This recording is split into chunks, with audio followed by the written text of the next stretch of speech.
All right, so we're back for another video on the Apex Gaming channel, another video from the beta, another video that's, once again, I'm going to say it again because I got it in the comment section before. People asked me in the comment section how to download the game, if the beta was still live, that whole thing. So because people are asking and people are unsure or don't know, this is old footage from the 4th day of the beta. My video before this one was also from that same day, so you can kind of see some things in my style that you could pick up on that stayed the same from this day that are different from the first, second, and third day of the beta. So like the 4th and then every day past that, I have a very specific style. When I saw this video, or when I played this fight, I named it Technical Fight immediately after. So I don't remember this fight, but I'm guessing I thought it was fairly technical and it was fairly clean. I'm Conor McGregor, as you saw in the opening. I'm fighting a Kevin Lee. I'm not the typical Conor McGregor. I'm not out here throwing spinning kicks and trying to blow my wad and trying to bang him down with the 1-2s. I'm keeping it clean, keeping it technical. You saw there, I hit him with a nice jab, lead hook, straight punch as a combination, and then ate a jab straight as a combination off of movement. So this is going to be a little bit more of a cleaner technical performance on both ends from me and him. So we're going to go ahead and we're going to watch this and kind of react to this. Not so much, you know, get hype and talk over it, but we're going to try to keep it clean and almost play by play it. So now we're let's pay attention to the action. No more of me getting you into the intro, no more starting. I go in for a hook, he throws a head kick, gets kind of weird and tangled up, but I hit him with a nice straight punch there from a distance. I'm keeping that, if you watch the feet, I'm keeping at an arm's length to where I can land it straight from the distance that I'm at and then moving past that straight. He did a nice job there leaning and timing with that straight punch, so it was really nice. But then I caught him moving in. I hit him with the jab, rear hook, which a lot of people are loving that as a combination. I like it too. It works. It's really effective because you can mask the hook behind the jab, so it's really cool.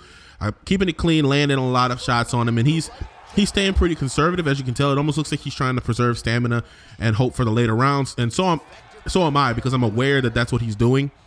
I've used a little bit more stamina than him, but not considerably, you know, considering how Conor McGregor's stamina tends to work in this game. I didn't considerably blow that much stamina. Dodge the head kick there. It's what you need to do. When you see a head kick coming, you need to get under it, because you don't want to take them, man. You ain't made a granted in this game. A head kick can do you in at any moment in the fight. It's almost like a critical art. It can get you in any moment, but keeping it clean. I'm staying technical. As you see, I'm faking the back sway to entice the jab, and once the jab comes out, counter off the jab.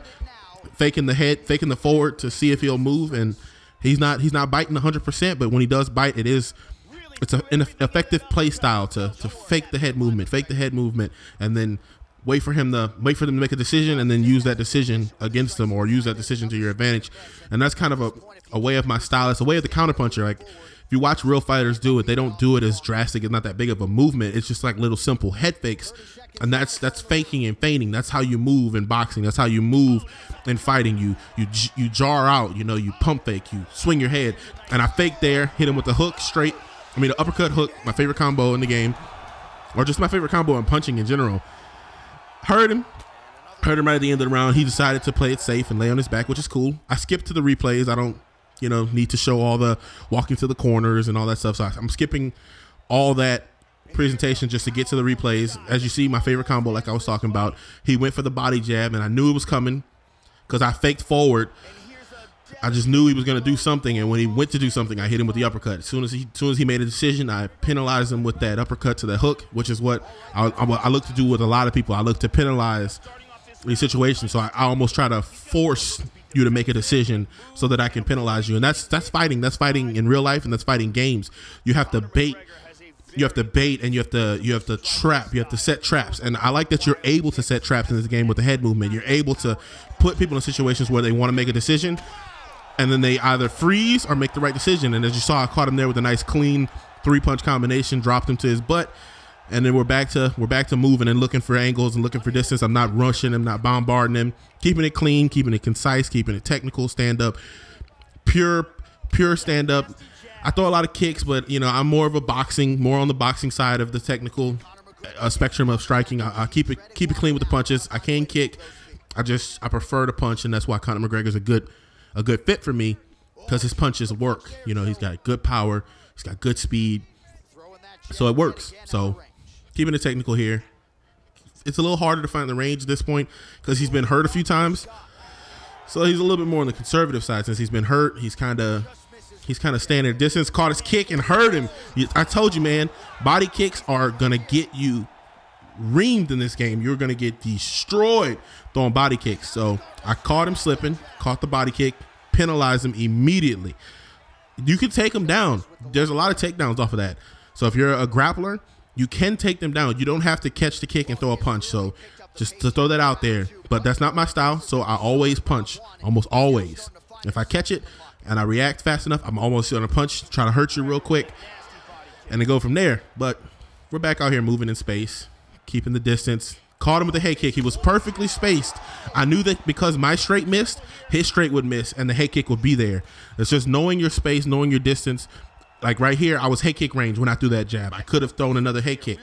And here, I'm still trying to maintain that space where the head kick could land. And then I close in, I trapped him, I cut off the ring, hit him with a hook, and then a straight punch. It's all about knowing those little nuances of difference where you're one step away from head kick or one step in to land the straight. Just knowing that, seeing that, and using that data that you're collecting. Because like a fight's like a fight is a bunch of data points that you have to just keep constantly understanding and making adjustments to.